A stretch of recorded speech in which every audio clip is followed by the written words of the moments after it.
नमस्कार, आप नवयुग टीवी देख रहे हैं और मैं हूं आपके साथ अभिनव कुमार। हमारे पीछे आपको कुछ महिलाएं और कुछ पुरुष आपको यहां पे दिखाई दे रहे होंगे। ये तमाम लोग आरएमएल हॉस्पिटल के वर्कर्स हैं, जिनको 20 सितंबर या कहें 15 सितंबर को वहां से 15 दिसंबर को इनको हॉस्पिटल से निकाल दिया गया। इसी क्रम में इनसे बातचीत करते हैं और जानने की कोशिश करते हैं कि क्या प्रोसेस था, क्यों निकाला गया, क्या वजह रही थी।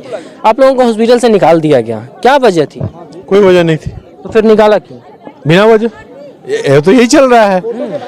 यहाँ पे तो एक कैटेगरी ऑफ जो वर्कर्स हैं 16, उनका तो फेवर में हाई कोर्ट का ये कैट का ऑर्डर है, मतलब फेवर में कोर्ट का ऑर्डर है, फिर भी निकाल दिया है। तो मतलब एक तरीके से कोर्ट का अपमान हुआ। एकदम बिल्कुल अवहेलना है ये, ठीक है ना। मतलब यहाँ पे कोई मतलब कामकाज चल नहीं रहा है, ठीक है ना। मतलब पूरा आर्बिट्ररी ढंग से सारी चीजें चल रही हैं, ठीक है ना। और यही हिसाब किताब है, और क्या। तो कितने वर्कर्स को निकाला है आप लोगों का?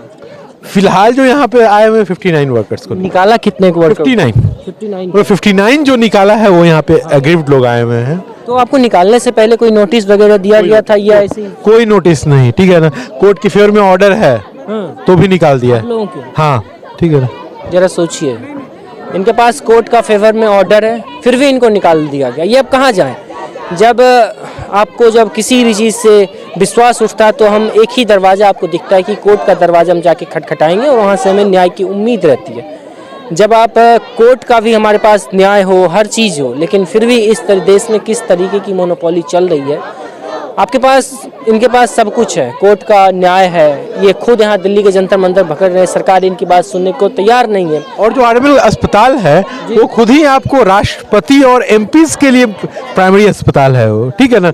बस रोड के सामने आपको एक साइड आपको एमपीज क्वार्टर है, एक साइड आपका राष्ट्रपति का भवन है, ठीक है ना। लेकिन फिर भी एमपी और राष्ट्रपति के कान में जो नहीं रहेगा, ठीक है ना। यहाँ जितने आपको जो सारे वीआईपीज जो है, जितने मिनिस्टर्स हैं, सबके रिलेटिव का इलाज आरएमएल में ही होता है।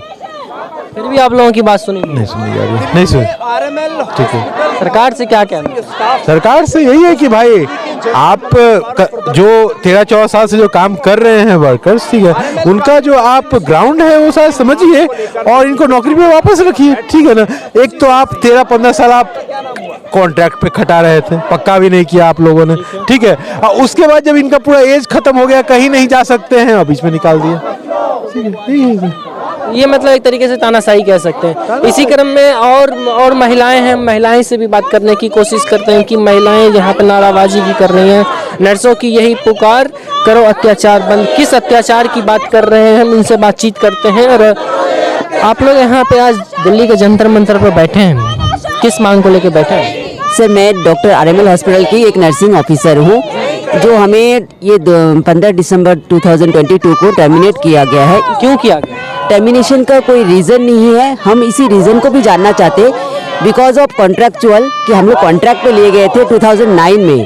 Only because of this within A second phone पे हमें टर्मिनेट कर दिया गया without any intimation. This is the very, मतलब आप कोई रूल्स नहीं, रेगुलेशंस नहीं, विदाउट एनी इन्फॉर्मेशन आप कैसे कर सकते हो? 14 साल अराउंड हमें हो चुके इस नौकरी को, उसके बाद आप लोग हमें इस तरह से निकाल देते हो। हम लोग जितने भी लोग यहाँ पे बैठे हुए हैं, we are well experienced a bunch of nursing है। कितने दिन का एक्सपीरियंस है आप? सर, आरएमएल हॉस्पिटल में 14 साल हो गए। 14 साल? और इससे पहले 14 साल से ये उस अस्पताल में अपना 14 साल का कीमती वक्त दिया, उन्होंने काम किया, और आज इनकी ये नौबत आ गई है दिल्ली के जंतर मंतर पर हाथ में पोस्टर लेकर सरकार के खिलाफ नारेबाजी। हाँ जी सर, हम लोग केंद्र सरकार के खिलाफ नारेबाजी कर रहे हैं ताकि हमारी बातें सुना जाए और हमारी जो प्रॉब्लम है वो सॉर्ट आउट किया जाए। तो क्या लगता है, दिल्ली के जंतर मंतर पे आने से सरकार पे कुछ फर्क पड़ेगा? बिल्कुल पड़ेगा सर, और जब तक हमारी बातें नहीं सुना जाएंगी तब तक हम लोग यहाँ पे बैठेंगे। और हम लोग यही कोशिश कर रहे हैं कि आप लोग के थ्रू हमारी बातें वहाँ तक पहुँचे। यहाँ पे और महिलाएं हैं जो मोदी सरकार मुर्दाबाद के नारे भी लगा रहे हैं। मैं इनसे जानने की कोशिश करता हूँ, आप लोग मोदी सरकार मुर्दाबाद के नारे लगा रहे हैं, क्या मांग? सर क्या करें फिर? 15 साल के बाद अगर आपको ये कहा जाता है कि अब आपकी कोई ज़रूरत नहीं है, आप जा सकते हो, तो कौन से नारे लगाएं हम? मुर्दाबाद के नहीं लगाएं तो और कौन से नारे लगाएं? अब ये हद तक आ चुके हैं कि आपको 15 साल की जॉब के बाद टर्मिनेशन दे दिया जाता है 2 घंटे के अंदर कि आप कल से जॉब पे मत आओ। कुछ तो रीजन रहा होगा ना, ऐसे थोड़ी सरकार ऐसे कह दिया गया होगा कि आप कल से नहीं आइएगा। हाँ, तो षड्यंत्र तो है ये। एक बंदा जो है 30,000 में काम कर रहा है और एक 1 लाख में काम कर रहा है, और उसके बाद भी उसको ये कहा जाता है कि आप कल से ड्यूटी पे ना आए, तो क्या है ये? षड्यंत्र तो है सर ये। हम तो सरकार का फायदा ही तो कर रहे हैं। एक ही सैलरी में 3 कैंडिडेट्स काम कर रहे हैं। मतलब ये जरा दर्शकों को समझाइए, एक सैलरी में 3 काम कर रहे हैं। हाँ, परमानेंटली स्टाफ की जो सैलरी है वो 1 लाख है, हमारी 32 है। तो क्या आप अंदाज़ा लगाएंगे कि हम 3 नर्सिंग ऑफिसर जो है एक ही सैलरी में काम कर रहे हैं। मतलब एक तनख्वाह में आप जितना 3 बंदे काम कर रहे हैं। अगर परमानेंट अगर जो से होते हैं वर्कर्स, उनको 1 लाख सरकारी को मिलता है, आप लोगों को 30 हज़ार का। यस। तो आप ये लगाओ, उसमें भी हमें ये कह दिया जाता है 15 साल के बाद। 15 साल सर आपकी नौकरी के बहुत मायने रखते हैं, आप भी ये बात जानते होंगे और आम जनता भी जो सुन रही होगी इस बात को, कि 15 साल भी अगर हम एक छोटे छोटे नौकर को भी रखते हैं ना, तो उसको भी निकालते हुए हमें एक बारी ज़रूर दर्द होता है। अच्छा, आपको निकालने से पहले नोटिस वगैरह दिया गया था, ऐसे ही कह दिया जाओ? वर्बली हमें फ़ोन पे कह दिया गया कि आओ, बाकायदा नोटिस भी नहीं दिया गया? कोई नोटिस नहीं हुआ, वर्बली हमें फ़ोन पे कह दिया गया हमारे सिस्टर इंचार्ज ने कि आप कल से जॉब पे मत आइए। जरा सोचिए, कोई सरकार का कोई स्टैंप नहीं लगा हुआ, उस जो लेटर उन्होंने निकाला है उस पे सिर्फ डीडीए सर के साइन है। ओनली एमएस के साइन है, डीडीए सर के भी साइन नहीं है उस पे। आप लोगों को कोर्ट से डीडीए भी सर कहीं ना कहीं बचना चाहते हैं ना, तभी उन्होंने उस पे साइन नहीं किए ना। नहीं तो डीडीए सर के, डायरेक्टर के तो साइन होते हैं ना हर टर्मिनेशन। आप लोगों की बातचीत हुई है डायरेक्टर जो थे वहाँ के? सर उन्होंने सिर्फ हमें सिंगल 1 डे टाइम दिया था, उसमें भी उन्होंने बात नहीं करी हमसे, हमें भगा दिया गया वहाँ से। हम एसपी साहब के साथ गए थे उनसे बात करने, तो उन्होंने हमारे मुंह पे कहा कि मैं तो इनको तभी साइन कर रहा हूँ कि जो आपके साथ एसपी साहब है, नहीं तो मैं इनको अंदर भी नहीं घुसने देता। तो सर ये तरीका नहीं हुआ। 15 साल के बाद जो है आपको ये बात करने का तरीका जो है ये ठीक नहीं है हमारे साथ ना। कम से कम वो हमारी बात सुनते, हमें आश्वासन देते, या कहीं ना कहीं हमारा कोई ना कोई मुद्दा तो वो रखते ना। तो कहीं ना कहीं वो प्रशासन के साथ भी मिले हुए हैं, मिनिस्ट्री के साथ भी मिले हुए हैं, क्योंकि मिनिस्ट्री से भी एक वर्ड भी हमारे लिए नहीं आया, सिंगल 1 वर्ड, कोई सिंगल हमारे आश्वासन नहीं दिया गया। हमें ये लगे कि हाँ हमारी एक बार तो बात सुनी गई है वहाँ से, तो हमें लगे हमें यहाँ तक पहुँचने की ज़रूरत नहीं होती सर, हमें जंतर मंतर पे बैठने की ज़रूरत नहीं होती। 15 साल हमने एक सेवा की है मरीजों की, कोविड में हमने काम किया है, 3-4 महीने तक लगातार हम घर नहीं गए हैं, अपने बच्चों को छोड़ा है।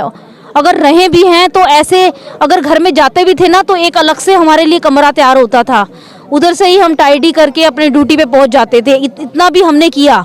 इन केस इमरजेंसी अगर हमें घर में जाना भी होता था 3 महीने 4 महीने के अंतराल में, 3 साल में जो लगातार हमने ड्यूटी दी है, उसमें भी हमें बाहर का कोना मिलता था।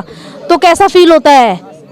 अगर आपको अगर ऐसा अपनी जॉब के लिए ट्रीट करना पड़े तो हम करेंगे, और हम आगे भी अगर हमें ऐसी सेवा करनी पड़ी तो हम करेंगे ज़रूर, क्योंकि हमारा कर्म ही हमें सिखाता है। हम मोदी सरकार नहीं है कि अपने वादों को भूल जाते हैं। मोदी सरकार को भी हमारी कल को जरूरत पड़ती है कोविड के चलते, तो फिर हमें यूज़ कर लेना, फिर हमें यूज़ करके फूलों की बारिश करके हम पे, और तिलक लगा के, घंटी बजवा के, चम्मच बजवा के, और फिर हमें कह देना कोविड खत्म हो गया, अब आप जा सकते हो। ये प्रक्रिया दोबारा भी चल सकती है, हमारे भाई बहनों के साथ भी चल सकती है, क्योंकि वो हमारे साथ चली है, और आगे भी हम तो यही चाहते हैं कि हमें ये प्रक्रिया फिर दोहराओ। कोविड आएगा, हमें लो, कॉन्ट्रैक्ट बेस पे लो, और फिर हमें धक्के मार के बाहर निकाल दो, जैसे कि अभी निकाला गया है। मोदी सरकार से खुश नहीं है क्या? मोदी सरकार से ये कौन सी बात होती है कि हम खुश नहीं हैं? हम खुश क्या तभी होंगे, लेकिन हम ये चाहते हैं जो उन्होंने वादे किए हैं ना, अपने जो प्रॉमिस किया है आम आदमियों से, रोजी रोटी का वादा जो किया है वो तो पूरा करें। आप राम राज्य लेना चाहते हो, आप राम मंदिर बनवा रहे हो, आप क्रूज बनवा रहे हो, आप कहीं ना कहीं ऐसी गैदरिंग करवा रहे हो या कोई ना इनोग्रेशन कर रहे हो, तो आप आम जनता को तो देखो कम से कम कि उनके घर में रोजी रोटी है कि नहीं। सर बहुत बुरा लगता है कि 15 साल आप एक जगह काम करते हो और सरकार आपको कह देती है कि आप जा सकते हो। जरा सोचिए, जब किसी भी संस्था में या 15 साल आप काम करते हैं, काम करने के बावजूद फिर आपको कह दिया जाता है कि आप चले जाइए, आपकी हमारे पास ज़रूरत नहीं है। ये इस देश की सबसे बड़ी विडंबना रही है। ये लोग जितने भी पीछे, आप हमारे पीछे जितने भी नर्स महिलाएं देख रही है, तमाम महिलाएं हैं और वर्कर्स हैं। ये RML हॉस्पिटल में ये तमाम लोग नर्स का काम करती थी, लेकिन 15 साल के इनके पास एक्सपीरियंस है, 1-2 साल का नहीं, 15 साल का एक्सपीरियंस। बहुत ही मायने रखता है। लेकिन आज फिर इनको दिल्ली के जंतर मंतर पर निकाल दिया है। आप देख सकते हैं इनके साथ छोटे छोटे बच्चे भी हैं, और जो छोटे छोटे बच्चे को लेके ये आज दिल्ली के जंतर मंतर पर आके प्रदर्शन कर रही हैं। इनका भी ये आज का जो समय था इनको अस्पताल में होना चाहिए था। अभी ये कल्पना करने का चीज़ है, ये अस्पताल छोड़कर दिल्ली के जंतर मंतर पर अपने बच्चे के साथ क्या कर रहे हैं। कोरोना काल में जब 3 साल का कोविड हुआ था, तो यही जितने भी महिलाएं आप देख रहे हैं ना, ये सारी महिलाएं अपने जान को दांव पर खेलकर हम सभी का मदद कर रही थी। लेकिन आज ये दिल्ली के जंतर मंतर पर बैठी हैं, लेकिन सरकार इनकी बात सुनने को मजबूर नहीं है। अब देखना यह है कि आज ये लोग दिल्ली के जंतर मंतर पर आए हैं, इससे सरकार पर कितना कुछ असर पड़ पाता है। तो फिलहाल के लिए इतना ही, बाकी की तमाम खबरों के लिए देखते रहिए यूट्यूब। धन्यवाद।